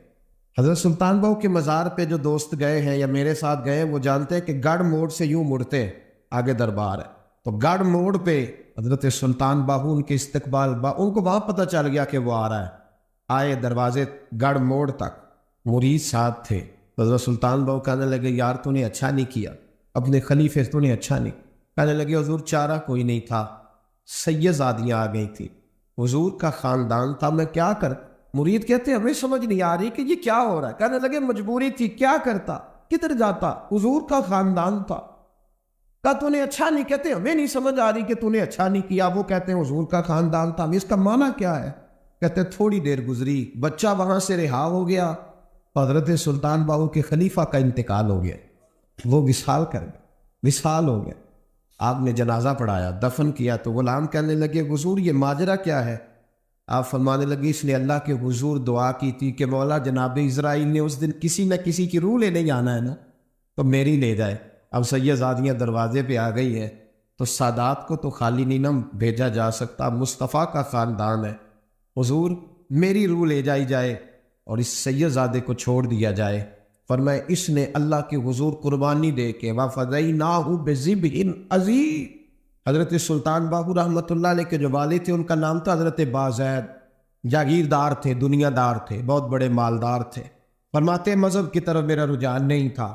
چوتھی شادی کی بی بی راستی کے ساتھ، بی بی صاحبہ بڑی نیک تھی، بی بی صاحبہ کہتی ہے میرا دل کرتا تھا میرا خامد بھی نمازی ہو جائے، اور عام دنیا دار نہیں تھے، 7 جاگیروں کے مالک تھے، تو بہت بڑے جاگیردار تھے حضرت سلطان باہو رحمۃ اللہ علیہ کے والد۔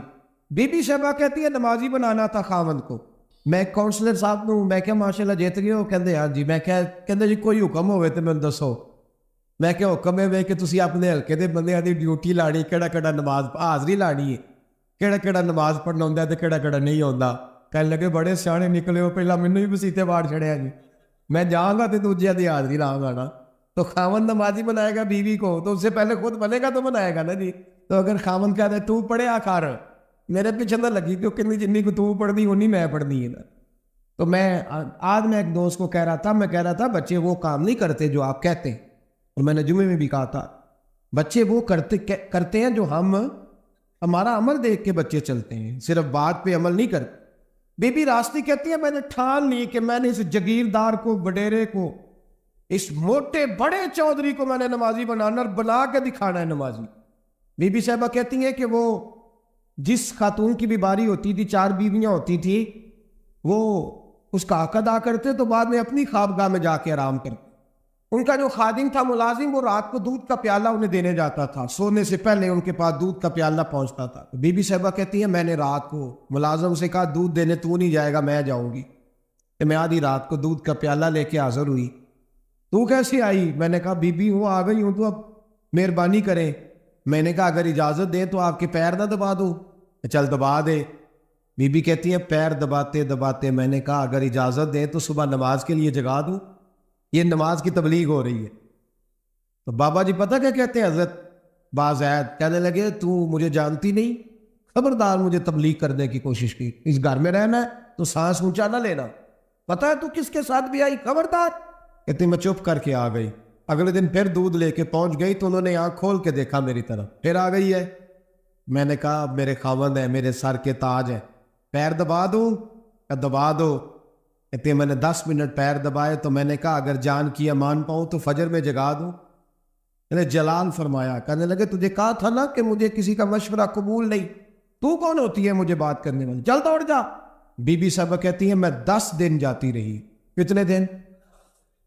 انہوں نے سختی بھی کی، برا بلا بھی کہا، اور کئی دن یہ بھی کہا کہ کل آئی تو پھر یاد رکھنا. کہتی ہے 10ویں دن میں گئی تو حضرت بازید کہتے ہیں میرے دل میں خیال آیا یہ جان چھوڑنے والی نہیں، یہ باز نہیں آئے گی. اور چلو ہے بھی تو میری بیوی، غلط بات بھی کوئی نہیں کر رہی، کہہ بھی نماز کر رہی ہے. کہنے لگے اگر میں سویرے اٹھ جاؤں تو پھر دوبارہ تو نہیں آئے گی، تو دوبارہ تو نہیں آئے گی. یہ دیکھیں میاں بیوی کا آپس میں رشتہ. سویرے اگر میں اٹھ جاؤں نماز کے لیے تیرے کہنے میں تو میری جان چھوڑ دے گی تو؟ بی بی صاحبہ کہنے لگی میں دوبارہ نہیں آؤں گی، آپ مہربانی کریں سویرے اٹھ جائیں. کہنے لگے چل تو میری بیوی ہے، ایک بار مان لیتا ہوں تیری بات، سویرے جگا دینا. بی بی راستی کہتی ہے میں پہلے سو کے اٹھا کرتی تھی، وہ رات میں سوئی نہیں. کہتی میں ساری رات رو کے گزار دی، ساری رات، اور بیدار رہ کے گزار دی.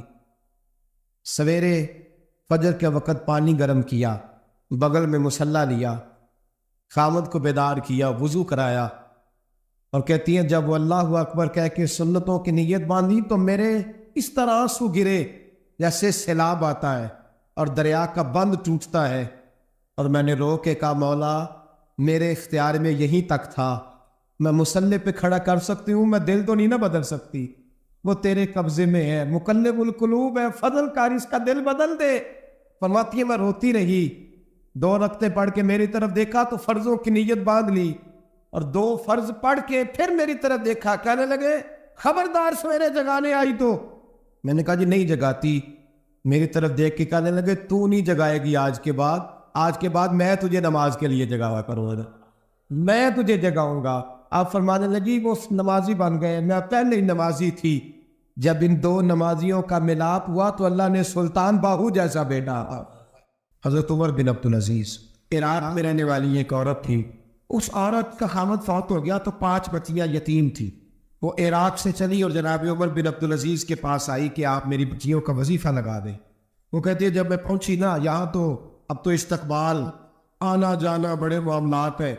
اب تو بچی کی بارات آئے اور 5 7 10 20 لوگ دروازے پہ کھڑے نہ ہو تو بارات ناراض ہو جاتی ہے. کہتے ہمارا استقبال ہی کسی نے نہیں کیا. تو استقبال تو اب اس طرح ہے جس طرح نشہ نہیں ہوتا، یہ استقبال کی حالت ہے، امیروں سے لے کے غریبوں تک. مجھے پوچھا ہی نہیں کسی نے، کرسی نہیں دی، آگے نہیں بٹھایا، یہ والا معاملہ ہے.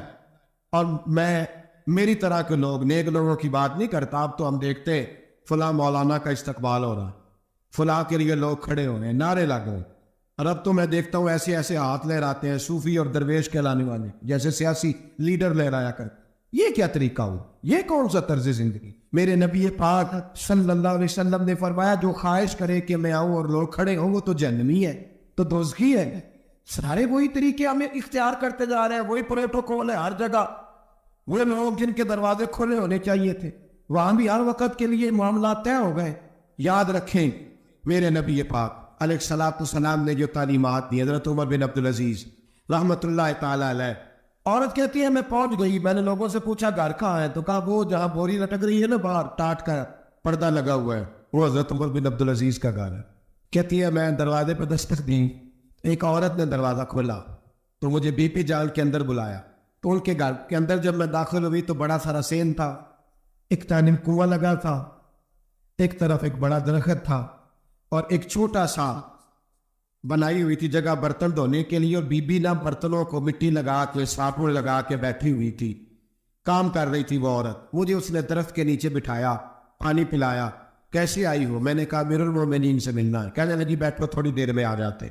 کہتی میں نے سمجھا گھر کی کوئی ملازمہ ہے، میں بیٹھ گئی. تھوڑی دیر گزری پھر دستک ہوئی, اس بی بی نے اٹھ کے دروازہ کھولا تو جب وہ شخص اندر آئے تو کہنے لگی بڑی دیر سے برتنوں کو صابن لگا کے بیٹھی ہوں, کہاں رہ گئے؟ کہتی ہیں وہ صاحب کہنے لگے بس ذرا مصروف ہو گیا تھا, دوڑے گئے کنویں سے پانی نکالا, بی بی کو دیا, اس نے برتن دھوئے. کہتی ہے پھر تھوڑا سا سرکہ اور ایک رات کی روٹی وہ لائی, اس شخص نے کھائی. میں نے کہا کہ یہ دونوں گھر کے ملازم ہیں, میاں بیوی کام کرتے ہیں. جب وہ کھانا کھا چکے تو عورت میرے پاس آئی, کہنے لگی اٹھ کے مل لو امیر المومنین سے.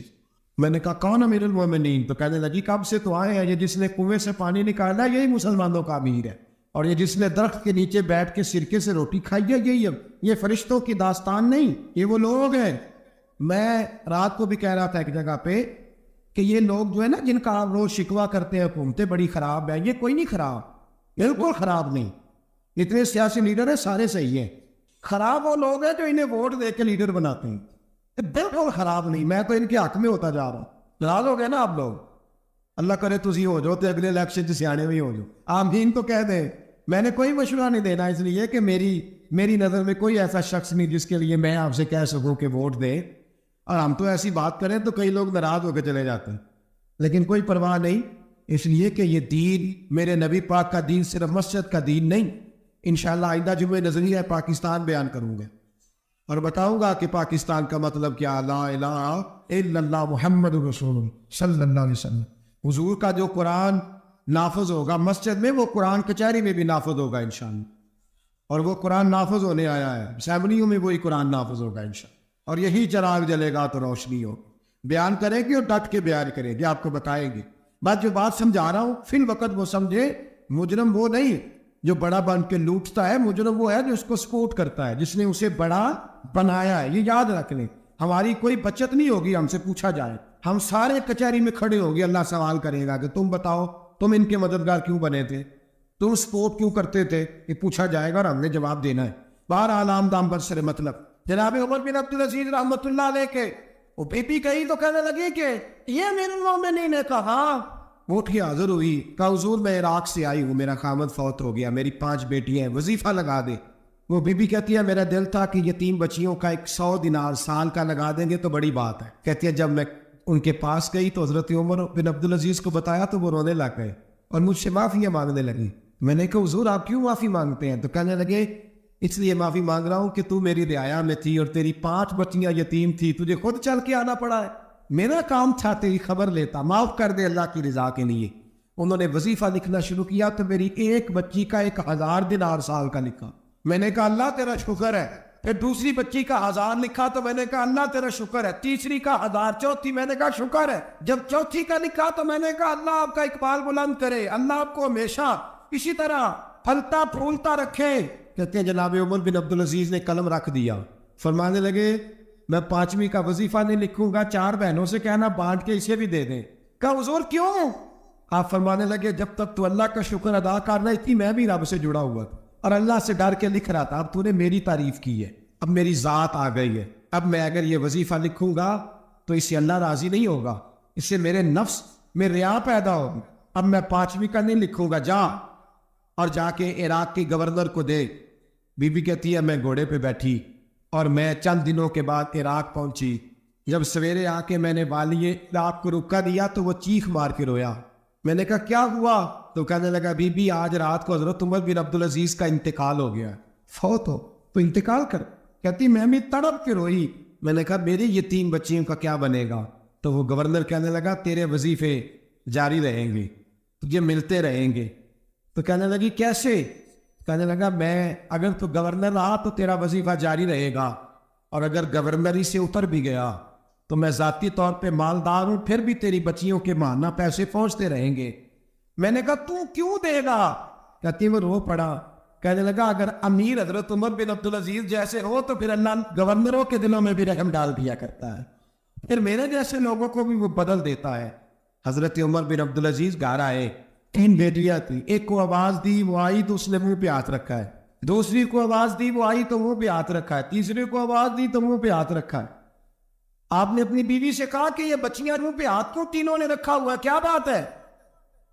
تو بی بی رو پڑی, کہنے لگی 4 دن ہو گئے میری بیٹیاں پیاس سے روٹی کھا رہی ہیں, 4 دن ہو گئے.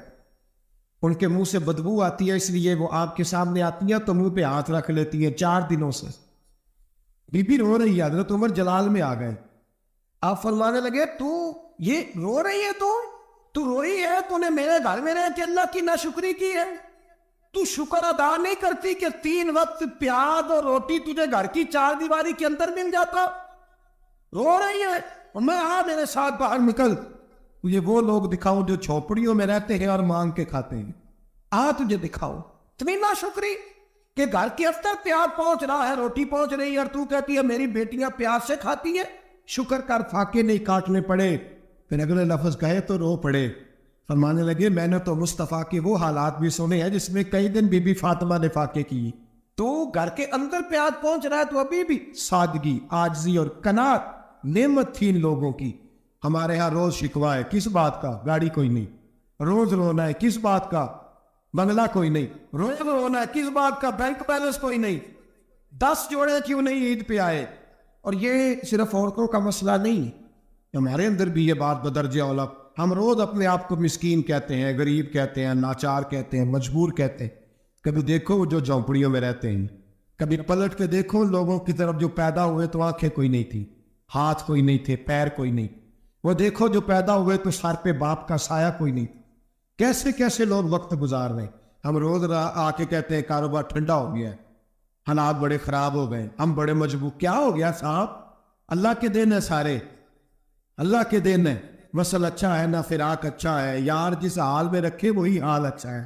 دینی مجالس اور دینی محافل جتنی بھی ہوتی ہیں اس میں کسی ایک خاص عنوان کی طرف ہمارے علماء ہماری توجہ دلاتے ہیں۔ ضروری یہ ہوتا ہے کہ خالص اس عنوان کو سمجھا جائے، اس بات پر غور کیا جائے، اور کتاب و سنت کی اس فکر کی روشنی میں اپنے نیک اعمال میں پختگی اور تیزی لانے کی کوشش کی جائے۔ میرا اور آپ کا دور تیزی کا دور ہے، بھاگ دوڑ بہت زیادہ۔ عزیز دوستو، دوڑ دھوپ، بھاگ دوڑ اور شدت ہے معاملات کے اندر۔ کچھ لوگوں کو ایسی چیزوں کی بھی جلدی ہے جن میں جلدی نہیں کرنی چاہیے، اور وہ دوڑ ساری کس بات کی ہے؟ پیسے میں آگے گزرنے کی، شہرت میں آگے گزرنے کی، فیمس ہونے کی، کسی بھی چیز پر بہت ساری، کسی بھی صورت میں بہت ساری چیزوں کو جمع کر لینے۔ یہ دوڑ شدت اختیار کر گئی، دوڑتے جا رہے ہیں لوگ، دوڑتے جا رہے ہیں، اعصابی تھکاوٹ ہے، جسمانی تھکاوٹ ہے، اور اس دوڑ میں ایسے لوگ شامل ہیں کہ جو اب وقت تھا کہ وہ لوٹ آتے، پلٹ آتے، چیزوں کو دیکھ لیتے، بہت سارے ٹارگٹ ایسے تھے جو انہوں نے اچیو کر لیے، اب ان کو واپس لوٹنا چاہیے تھا، لوٹ نہیں پا رہے۔ قرآن مجید ہماری رہنمائی کرتا ہے، قرآن مجید ہمیں ایک سبق دیتا ہے، ایک بات کی جانب ہماری توجہ کراتا ہے۔ قرآن مجید کہتا ہے دوڑ لگاؤ، ایک دوسرے سے آگے نکلو، ضرور نکلو، لیکن فرمایا فاستبقوا الخیرات، نیکیوں میں ایک دوسرے سے آگے نکلو۔ بس تم نیکیوں میں نکل جاؤ آگے، خیر کے کاموں میں، حسنات میں آگے نکل جاؤ ایک دوسرے سے۔ اس کے لیے جلدی دکھاؤ، جلدی سے کوئی نیکی تمہارے ہاتھ آتی ہے اسے کر گزرو۔ ساری زندگی ارادے اور منصوبے نہ بناتے رہو، خیر کٹھی کرو، جدوجہد کرو۔ ایک تو ہم سب جانتے ہیں کہ وقت کب آ جائے گا اس کا پتہ کوئی نہیں، خدا نخواستہ صحت کب ساتھ چھوڑ جائے گی اس کی خبر کوئی نہیں، اعصاب کب کمزور ہو جائیں گے جانتے نہیں، کس وقت زندگی میں کون سا موڑ آ جائے گا سمجھ نہیں آتی، صحت حافظہ کس وقت کس سمت نکل جائے گا پتہ نہیں چلتا۔ تو ہمیں حکم دیا گیا کہ تم جلدی کرو، اور نبی پاک علیہ السلام نے صراحت اور وضاحت کے ساتھ فرمایا کہ غنیمت سمجھ لو، غنیمت سمجھ لو، اگر تمہارے پاس فرصت ہے تو ایسا نہ ہو کہ مصروف ہو جاؤ، غنیمت جان لو اگر صحت ہے تو ایسا نہ ہو بیمار ہو جاؤ، غنیمت جان لو اگر تم جوان ہو تو ایسا نہ ہو کہ بڑھاپا آ جائے، غنیمت جان لو زندگی ہے ایسا نہ ہو کہ موت آ جائے، غنیمت سمجھ لو چیزوں کو، اور اپنے لیے حسنات جمع کرو۔ میں دیکھتا ہوں بہت سارے لوگ ایسے ہیں جو خیر کر سکتے ہیں لیکن وہ تو منصوبہ ہی بنا رہے ہیں، بڑی دیر ہو گئی منصوبہ بنی، پروگرام بنا رہے ہیں۔ ہمارے بزرگ جو تھے وہ کام کرتے تھے، درختوں کے نیچے بیٹھ کے کرنا پڑا تو شروع کر دیا، انہیں کسی گلی چوک چوراہے میں خیر کی بات کرنی پڑی تو انہوں نے کر دی۔ ان لوگوں کو اگر گلی سے پتھر اٹھا کے نیکی جمع کرنے کا موقع ملا تو انہوں نے لوگوں کے لیے راستہ صاف کرنا شروع کر دیا۔ اگر ان لوگوں کو کسی بندے کو خیر کی بات بتا کے دل کو تسلی محسوس ہوئی تو وہ کرنا شروع کر دیا۔ جو نیکی جو خیر ہمارے دائرہ کار میں ہے، دائرہ اختیار میں ہے، ہماری پہنچ، اسے کیوں چھوڑا جائے؟ نبی پاک علیہ الصلوۃ والسلام نے فرمایا نیکی کو کبھی حقیر نہ سمجھو، کچھ نہ ہو سکے تو مسلمان بھائی سے مسکرا کے ملاقات کر لینا، اللہ صدقے کا ثواب عطا کر دے گا۔ آپ نے کافی ساری ماشاءاللہ سبحان اللہ کہی ہے، پر یہ مسکرا کے ملنا آج کل مشکل ہو گیا یہ کام بھی، کیونکہ یہ دور ہے ناراض لوگوں کا دور، اس میں ہر کوئی کسی نہ کسی سے ناراض ہے، تو مل تو لیتے ہیں، مسکرا کے نہیں ملتے۔ ملاقاتیں تو ہو جاتی ہیں، لوگ تو ہر روز ایک دوسرے سے ملتے ہیں، پر یہ دل کم ہی کسی سے ملتے ہیں لوگ، پر ملتے زندگی میں وہ عجیب لمحہ تھا، وہ میرے ساتھ تھا پر میں تنہا تھا۔ لوگ ملتے ہیں پر ملنے کو تیار۔ حضور نے فرمایا نیکی کو حقیر نہ سمجھو، کچھ نہ ہو سکے تو ذرا مسکرا کے مل لے لو۔ کیا معنی ہے؟ کسی سے ملنا تو راضی ہو کے ملنا۔ یہ جو مزاجوں میں گھٹن ہے طبیعت بلا وجہ کی ہے، بعض جگہوں پہ کوئی اس کا کوئی شرعی پس منظر نہیں، کچھ نہیں، بلا وجہ۔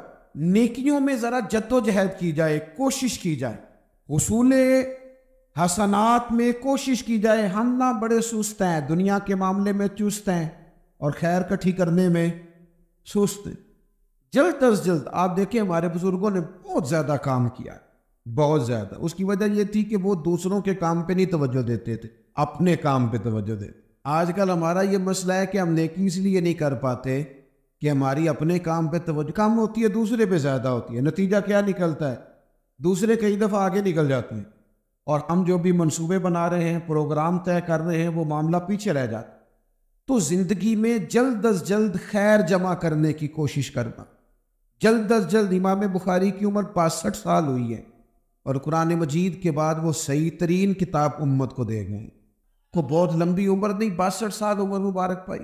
کتنا ہمارے بزرگوں نے کہا، حضرت عمر بن عبدالعزیز کی عمر 39 سال ہوئی، پوری 40 نہیں۔ کتنی خیر بانٹی انہوں نے زمانے۔ کام نہیں کرتے، پروگرام نہیں بناتے، ہم خیر نہیں جمع کرتے۔ خیر جمع کرنے کا وقت تو ہے، فٹافٹ کر لی جائے۔ پھر تو اس طرح کا ٹائم آ جاتا ہے کہ انسان زیادہ نماز پڑھنا چاہتا ہے، نفل پڑھنا چاہتا ہے، اس کا وجود ساتھ نہیں دیتا۔ اس طرح کے اوقات آ جاتے ہیں کہ وہ کچھ خیر کرنا چاہتا ہے، پھر اس کے پاس موقع نہیں رہتا۔ وہ لکھنا، پڑھنا، پڑھانا، سمجھانا چاہتا ہے، پھر قواعد اتنے مضبوط نہیں رہتے۔ جد و جہد کی جائے، کوشش کی جائے، جلد از جلد۔ اللہ کے پیارے رسول صلی اللہ تعالیٰ علیہ وسلم نے فرمایا، صحیح بخاری میں حدیث موجود ہے، حضور فرمانے لگے جلد از جلد نیکیاں کر لو اس وقت سے پہلے کہ فتنے رات کے ٹکڑوں کی طرح تمہارے اوپر گریں گے۔ حضور فرمانے لگے وہ ایسا سخت وقت آئے گا کہ بندہ صبح مومن ہوگا تو شام کافر ہو جائے، شام مومن ہوگا تو صبح کافر ہو جائے۔ اور فرمایا لوگ دنیا کے بدلے اپنا دین بیچ ڈالیں گے۔ اس سے پہلے نیکی کر لو، قبل اس کے کہ الجھا دیا جائے ذہنوں کو، پریشان کر دیا جائے۔ کئی جگہ مسائل نہیں بنا دیے گئے، وہ چھوڑو دی یہ تو نفل ہے، چھوڑو دی یہ تو غیر معقدہ ہے۔ اعلیٰ حضرت فاضل بریلوی فرماتے ہیں جو نفل چھوڑتا ہے نا، ایک وقت آتا ہے سنت کے ترک کرنا شروع کر، اور تارک سنت ایک وقت آتا ہے کہ واجبات کو چھوڑتا ہے، چونکہ وہ سیلاب اچانک نہیں آیا کرتے۔ پہلے چھوٹا سا سوراخ ہوتا ہے، دریا کے کنارے چھوٹا سوراخ ہوتا ہے، بند نہ کیا جائے تو بڑا ہو جاتا ہے، پھر اور بڑا ہو جاتا ہے، پھر وہ سیلاب بن جاتا ہے۔ کیا ہوتا ہے کہ جب ہم دیر کرتے ہیں، آپ دیکھ لیں دنیا داری میں لوگ کتنے آگے نکل گئے، کتنے دنیا داری کی جو چیزیں آئیں وہ غالب ہو گئیں۔ میں آپ سے پوچھا ہوں جتنے لوگوں کے پاس موبائل ہیں اتنے لوگ نمازی بھی ہیں؟ موبائل بعد میں آ کے غالب ہو گیا سب پہ، اور نماز آپ یہ ایوریج نکالیں نا، جتنے لوگ فیس بک پہ ہیں اتنے لوگ دینی تعلیم کے میدان میں بھی ہیں، پڑھنے پڑھانے کا مزاج بھی رکھتے ہیں۔ جتنی نصیحتیں کرنے میں آج لوگ نکلے ہوئے ہیں، کیا اتنی خیر بھی دنیا میں بٹ رہی؟ جتنی جدید ٹیکنالوجی آ گئی سب ہم نے حاصل کر لی، بری بات نہیں، ٹھیک ہے، اچھی بات، لیکن سوال یہ ہے کہ وہ باتیں جو سالوں سے ہو رہی ہیں اور جو ہمارے دین کے فرائض میں شامل ہے ان پر عمل کب ہوگا؟ اور میں یہ بہت سارے لوگ ہیں نا دعوت دیتے ہیں کہ آپ تشریف لائیں، وہ اس جگہ پہ آ کے کچھ بات کریں تو میں دوستوں سے کہتا ہوں تقریریں تو اب بڑی سن لی لوگوں نے، تو زمانہ ہو گیا تقریریں کرتے سنتے، سوال تو یہ ہے کہ جو سنا ہے اس پر عمل کس دن کرنا ہے، وہ پہلا قدم جو عمل کا ہے وہ کس دن اٹھانا ہے۔ یہ کوئی گورکھ دھدا تو نہیں ہے نا کہ نشستن گفتن برخاستن، دیکھیں نا قرآن مجید کی آیات نازل ہوتی تھی، صحابہ دوڑ پڑتے تھے عمل کرنے کے لیے، لن تنالوا البر حتی تنفقوا مما تحبون، تم بھلائی کو نہیں پہنچو گے جب تک اپنی پیاری چیز خرچ نہ کرو۔ تو یہ آیت ہم نے بھی سنی ہوئی ہے، میں آپ سے ہاتھ نہیں اٹھواتا، آپ خود اپنے آپ سے پوچھیں، میں اپنے آپ سے پوچھتا ہوں کب پیاری چیز لا کے خرچ کیا ہم نے اللہ کے راستے میں۔ لیکن جب نازل ہوئی تھی عبداللہ ابن عمر تو گھوڑا پیارا تھا، انہوں نے فوراً لا کے پیش کر دیا تھا۔ حضرت ابو طلحہ انصاری کو باغ پیارا تھا، انہوں نے فوراً لا کے حضور کی بارگاہ میں پیش کر دیا۔ ہم کب یہ کام کریں گے؟ ہم سن رہے ہیں، ہمیں آتی ہے، ہم آگے بڑھا رہے ہیں، لیکن جلدی سے صحابہ کا یہ مزاج تھا کہ جیسے ہی ان تک خیر پہنچی انہوں نے عمل کر کے دکھایا، جیسے نصیحت ملی اس نصیحت پر وہ عامل ہو گئے۔ امام جعفر صادق رضی اللہ تعالیٰ عنہ سے ایک شخص نے پوچھا حضور میں دین کی خدمت کرنا چاہتا ہوں، تبلیغ کرنا چاہتا ہوں، کوئی طریقہ بتائیں۔ بہت سارے لوگ ہیں آج کل جو یہ چاہتے ہیں، کہا جناب مجھے نہ کوئی آپ نسخہ بتائیں، کوئی سلیقہ بتائیں، میں دین کا کام کرنا چاہتا ہوں، دعوت خیر دینا چاہتا ہوں، کوئی طریقہ بتائیں۔ تو سیدنا امام جعفر صادق رضی اللہ تعالیٰ عنہ فرمانے لگے آسان طریقہ ہے، اور بغیر کسی فلسفے کے، بغیر کسی الجھی ہوئی گتھی کے سلجھی ہوئی بات ہے، بالکل طے۔ تو دین کی تبلیغ کرنا چاہتا ہے؟ اس نے کہا، تو فرمانے لگے بڑا آسان نسخہ ہے، اگر تو دین پھیلانا چاہتا ہے، تبلیغ کرنا چاہتا ہے، تو تو دین پر عمل کرنا شروع کر دے۔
خدا بن کے آیا۔